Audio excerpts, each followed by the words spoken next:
رمضان كريم. Bismillahirrahmanirrahim. Assalamualaikum warahmatullahi wabarakatuh. Alhamdulillahirrahmanirrahim. Wabihi nasta'in wa ala umuri dunya waddin. Wassalatu wassalamu ala asrafil anbiya'i wal mursalin Sayyidina Muhammadin wa ala alihi washabihi ajmain, amma ba'd. Selamat pagi ya bunda yang dirahmati Allah dan ananda ustad yang solih dan solihah. Alhamdulillahirrahmanirrahim. Pertama-tama marilah kita panjatkan puji dan syukur kita kepada Allah Subhanahu wa Ta'ala yang mana masih memberikan kita kesehatan dan masih memberikan kita kesempatan untuk senantiasa menjalankan puasa di bulan Ramadan ini di hari ke-8-nya. Semoga kita bisa melaksanakan puasa ini sampai di terakhir bulan Ramadan nanti ya. Salawat serta salam tidak lupa kita curahkan kepada junjungan alam kita Nabi Yana Muhammad Sallallahu Alaihi Wasallam. Tidak lupa kepada keluarga dan para sahabatnya. Baik, pada kesempatan kali ini Ustadz akan menyampaikan sedikit kultum tentang memaknai bulan Ramadan sebagai bulan jihad. Ada dua jihad di bulan Ramadan yang bisa kita dapatkan. Yang pertama, jihadun bin nahar, jihad di siang hari ala syam dengan berpuasa. Puasa bukan hanya sekedar menahan lapar dan haus saja. Yang pertama itu adalah niat puasa kita sendiri itu karena apa? Ya, apakah karena Allah? Nah, kalau misalkan niat puasa kita karena Allah, maka sudah dipastikan kita akan mendapat ridhonya Allah Subhanahu wa Ta'ala. Tapi berbeda kalau ketika kita niatkan puasa itu karena ada sesuatu. Contoh misalkan teman-teman berpuasa dikasih misalkan ayah bundanya kalau misalkan puasanya full 1 bulan dapat mobil-mobilan. Nah, memaksakan puasa itu bukan karena Allah tapi karena ingin hadiah tersebut. Nah, jadi niatkan itu karena Allah dan untuk hadiah dari ayah bunda itu hanya bonus dari Allah. Nah, jadi yang diutamakan adalah pahala dan keriduan Allah. Bahkan Rasulullah mengingatkan pada kita, kamin so'imin laisa lahum siyam ila jual apwas. Berapa banyak orang yang berpuasa, berapa banyak orang yang menahan lapar dan haus di siang hari hanya mendapatkan lapar dan haus saja tapi tidak mendapatkan pahala dari Allah Subhanahu wa Ta'ala. Maka dari itu kita bisa maknai di sini puasa seseorang itu bukan hanya menahan lapar dan haus saja, tapi pahalanya ini yang kita cari. Nah, di sini dari mulai kita beraktivitas dan yang lainnya itu Allah hitung sebagai pahala. Makanya teman-teman beruntung ya berada di lingkungan bersama orang-orang yang soleh. Contohnya dari mulai kita bangun pagi, misalkan sekolah masuk ya, dari mulai berangkat sekolah. Nah, tadi dikategorikan jihad itu bukan hanya perang melawan kaum kafir, tapi bisa diartikan melawan hawa nafsu. Kata Rasulullah, perang yang paling besar itu melawan hawa nafsu. Makanya para ulama berpendapat bulan puasa itu pintu neraka itu ditutup rapat-rapat, pintu surga dibuka lebar-lebar, dan setan-setan dibelenggu. Tapi yang mendorong seseorang untuk melakukan maksiat itu bukan lagi syaitan, tapi hawa nafsu kita ya, hawa nafsu yang melakukan kepada keburukan. Nah, makanya teman-teman beruntung dari mulai bangun pagi misalkan melawan ngantuk itu salah satu bagian dari jihad, karena melawan hawa nafsu untuk tidur. Kalau kata Tamsu, tidur aja tidur udah enak, tapi kalian melawannya dan bangun berangkat ke sekolah niatkan karena Allah, itu sudah dihitung pahala oleh Allah Subhanahu wa Ta'ala. Ketika kalian dalam perjalanan sampai ke sekolah, di sekolah dilanjut misalkan jam 8 kita udah sholat duha ya, dilanjut dengan almat surat, ada kajian juga ya dari ustadz-ustazah ya. Nah, itu sudah mendapat pahala gitu yang begitu besar dari Allah. Salah satunya artinya puasa kita sudah mendapatkan hal-hal yang positif gitu.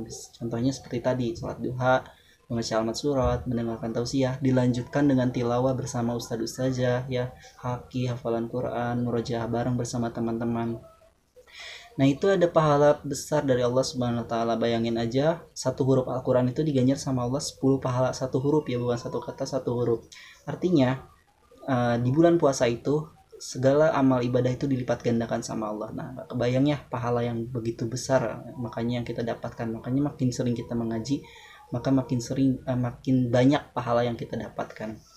ketika pulang sekolah beristirahat sebentar, lanjut lagi nanti sholat asar. Nah, di sholat asar ini biasanya banyak orang yang misalkan berburu takjil ya, cari makanan takjil dari jam 4.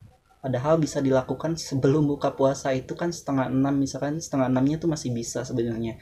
Nah, waktu asarnya bisa kita pakai untuk melakukan hal yang positif, misalkan tilawah bersama teman-teman ya, kalian misalkan bisa bertilawah. Nanti baru jam setengah 6 atau jam 5 bisa mencari takjil ya. Itu tidak harus sebenarnya, itu kan hanya sebagai ini aja, di rumah pun pasti disediakan oleh ayah bunda kalian.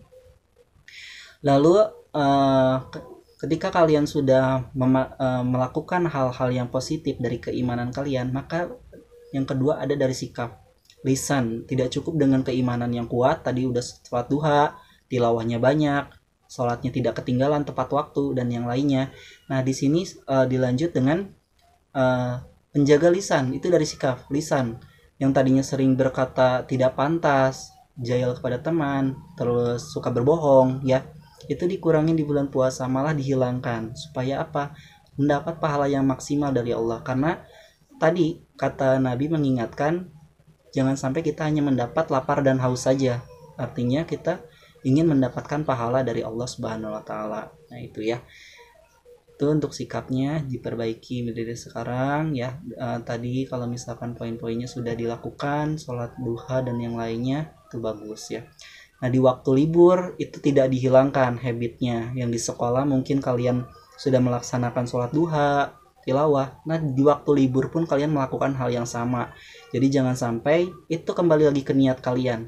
Niatnya itu berarti kalian karena mengikuti teman-teman, takut sama guru, atau takut diomelin ustadz sajanya ya. Jadi di waktu libur pun kalian lakukan hal yang sama. Sholat duha, sholat berjamaah tepat waktu untuk ikhwan, apalagi ya sholatnya di masjid, tilawahnya diperbanyak, sama ya, sama hal yang kalian lakukan di sekolah dan di rumah di waktu libur itu sama. Lalu yang kedua ada jihadun bil laili ala qiyam, jihad di waktu malam. Nah, ini jihad di waktu malam salah satunya adalah taraweh yang pertama. Makanya usah diingatkan ketika makan berbuka itu tidak harus banyak sebenarnya, secukupnya aja. Jadi kalau terlalu kenyang biasanya kalian akan ngantuk. Nanti kalau udah sholat isya tuh akhirnya tidur gitu kan teman-teman. Makanya untuk berbuka itu secukupnya aja, jangan terlalu kenyang ya. Udah makan yang secukupnya lah. Minum juga sebenarnya minum itu udah cukup, tapi misalkan kalian mau makan apa tapi nggak usah terlalu kekenyangan, khawatir nanti mengantuk pas taraweh gitu. Nah, tadi salah satunya adalah jihad di waktu malam itu taraweh, melawan ngantuk kan, itu bagian dari jihad. Nafsu kita mendorong untuk tidur, tapi teman-teman mungkin memaksa, wah saya harus taraweh karena bertemu bulan Ramadan itu nggak setiap bulan. Sebelum bulan Ramadan meninggalkan kita, maka kita lakukan amalan-amalan yang ada di bulan Ramadan. Nah, salah satunya ini adalah taraweh ya, taraweh. Setelah itu dilanjut dengan tadarus ya, tadarus di masjid. Itu lebih bagus ketika kita melaksanakan tadarus di masjid. Jadi kita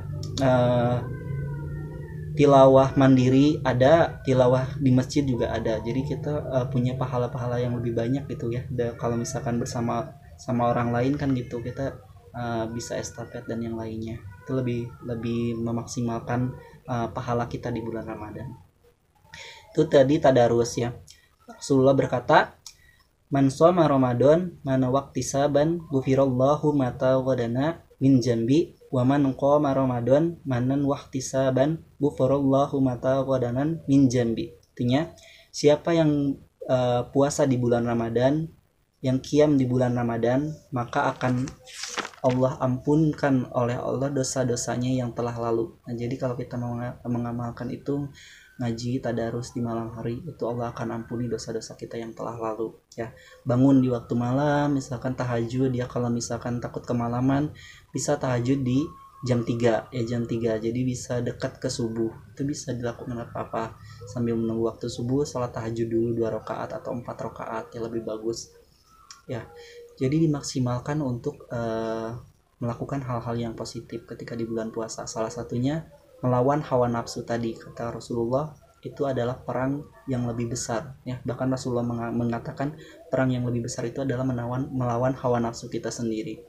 Nah, setelah bulan puasa itu 2 poin itu dilakukan, apakah nanti dampaknya akan terlihat ketika bulan puasanya selesai ya. di bulan-bulan yang berikutnya, apakah keimanan yang tadinya sholat duha dilakukan, tilawahnya diperbanyak, makanya terus sholatnya tepat waktu, ya, dan sebagainya.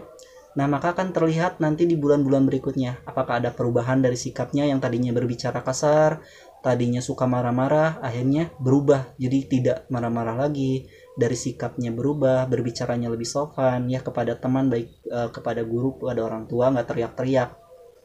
Nah, itu akan ada perubahan-perubahan ya.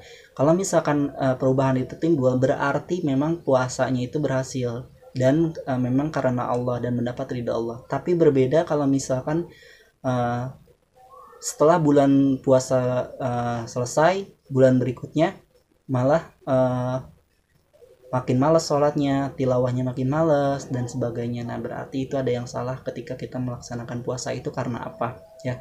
Jadi usah diingatkan, ini masih lama, masih ada 28 hari masih ada 22 hari lagi ya baru kita masuk ke hari ke-8. Nah, itu masih ada kesempatan untuk kita senantiasa memperbaiki tadi keimanan kita, sikap kita ya.